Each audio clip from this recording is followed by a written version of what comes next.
Bonjour les investisseurs et bienvenue sur la rubrique de l'immobilier où je vous présente les bases de l'investissement afin de vous apprendre à gérer au mieux vos futurs achats locatifs. Je suis Delphine et cette semaine je vais vous parler du dispositif appelé de Normandie. Je vais commencer par vous expliquer ce qu'est la loi de Normandie. Je vous détaillerai également précisément les critères à respecter pour pouvoir bénéficier de ce dispositif. Puis je finirai par vous préciser quel avantage fiscal ce dernier permet-il d'avoir. Je vous souhaite un bon visionnage.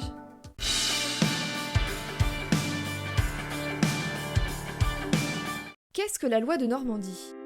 Entré en vigueur le 1er janvier 2019, ce dispositif est un outil de défiscalisation immobilière qui s'adresse aux propriétaires bailleurs souhaitant se lancer dans l'achat d'un bien ancien et vacant à rénover.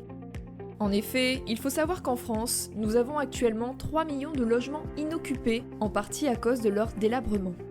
Ainsi, ce dispositif vise à encourager les bailleurs à rénover des biens qui sont en très mauvais état pour les mettre en location au moins pendant 6 ans et leur permettre, à ce titre, de bénéficier d'un avantage fiscal.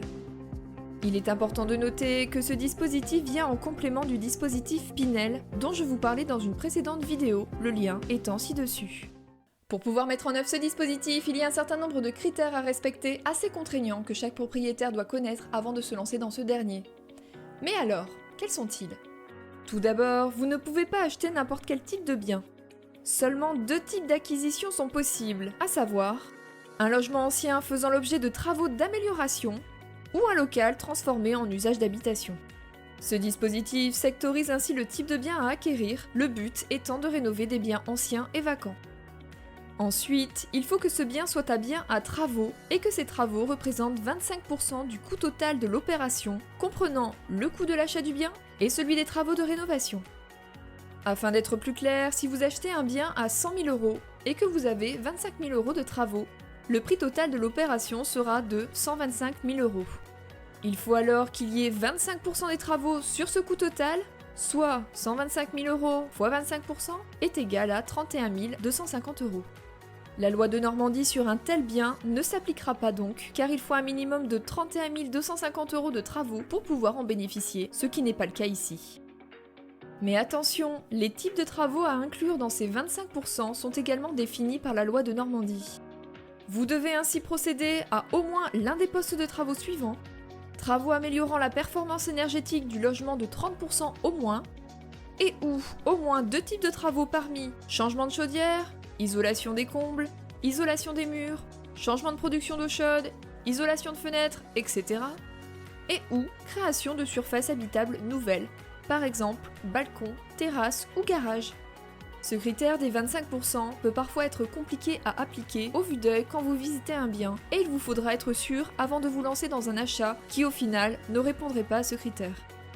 De plus, il est important de noter que tous ces travaux ne peuvent être réalisés par vous-même ou par un tiers non habilité. En effet, la loi de Normandie impose que la réalisation des travaux se fasse par un professionnel certifié RGE, ce qui signifie reconnu garant pour l'environnement. Vous trouverez d'ailleurs sur le site faire.gouv.fr l'annuaire dédié à ces professionnels. Enfin, ces travaux doivent être réalisés dans un certain délai pour être éligibles, à savoir que les travaux doivent être terminés au plus tard le 31 décembre de la 2e année suivant l'acquisition.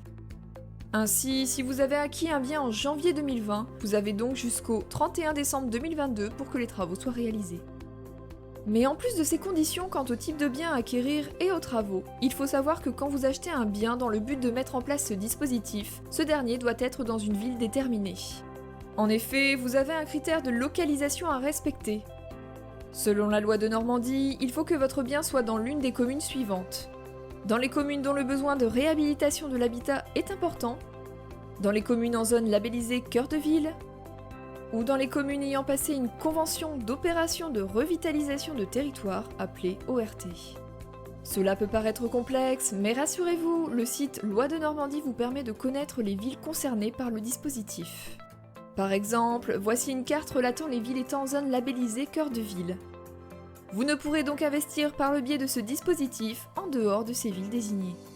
Ainsi, il est préférable de connaître toutes les facettes de ce dispositif avant de vous y lancer. Chaque critère étant indispensable, il vous faut être attentif à chaque visite de bien. Mais ce n'est pas tout. La loi de Normandie impose également des plafonds de loyer en fonction de la zone où se situe votre bien, et des plafonds de ressources pour votre locataire.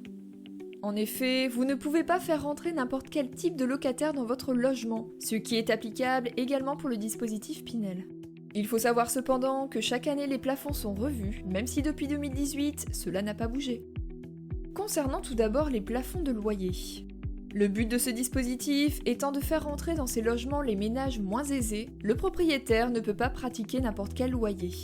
En effet, un plafond mensuel est applicable, charges non comprises, en fonction des zones définies par le dispositif de Normandie.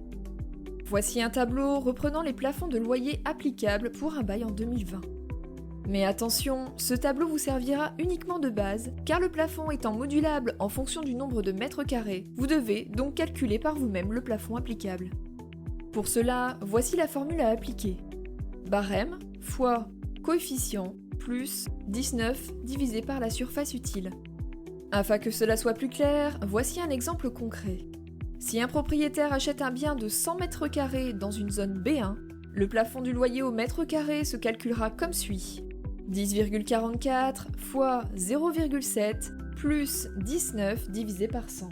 Ce qui fait un total de 9,2916 arrondi à 9,30. De plus, le loyer varie également en fonction de la zone où se situe votre bien.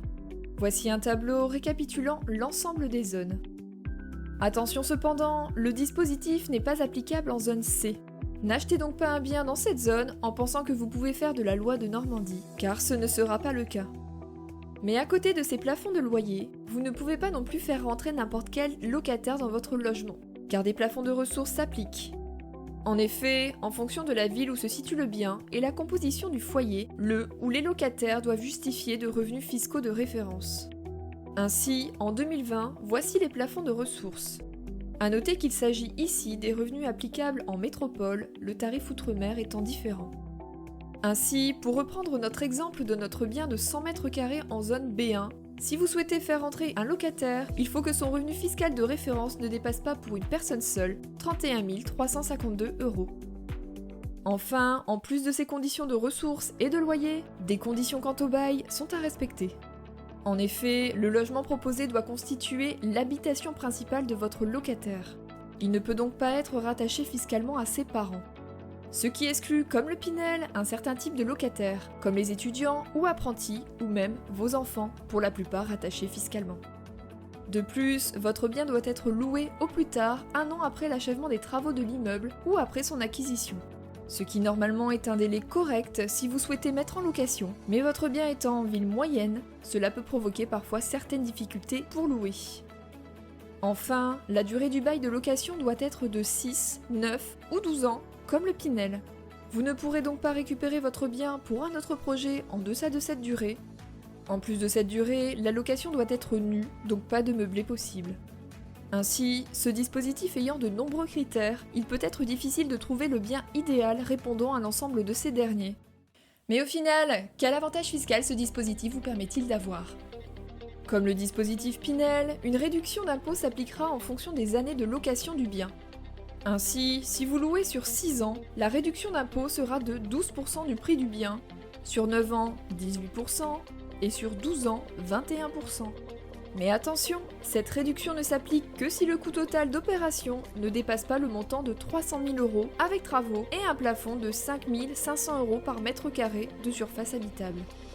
En effet, si un propriétaire fait l'acquisition d'un bien à 250 000 € et réalise des travaux de rénovation d'un montant de 150 000 €, l'avantage fiscal se calculera sur ce plafond de 300 000 € et non pas sur les 400 000 € étant le coût total de l'opération. Enfin, attention à une dernière chose, vous ne pourrez déclarer que maximum 10 000 € en défiscalisation chaque année. Vous ne pourrez donc déclarer au-delà de cette somme. Il faut savoir que comme le Pinel, toute somme supérieure à ce montant ne pourra être reportée et sera donc perdue. Il vous faudra donc être vigilant et bien gérer votre budget afin de ne pas perdre d'argent. C'est tout pour cette semaine, merci d'avoir suivi cette vidéo. Si cette dernière vous a plu, n'oubliez pas de vous abonner, mettre un commentaire, un petit pouce bleu et partager la vidéo sur les différents réseaux sociaux. Si vous souhaitez que je traite également un sujet en particulier, n'hésitez pas à me le faire part en commentaire. Je vous dis donc à la semaine prochaine. Salut les investisseurs!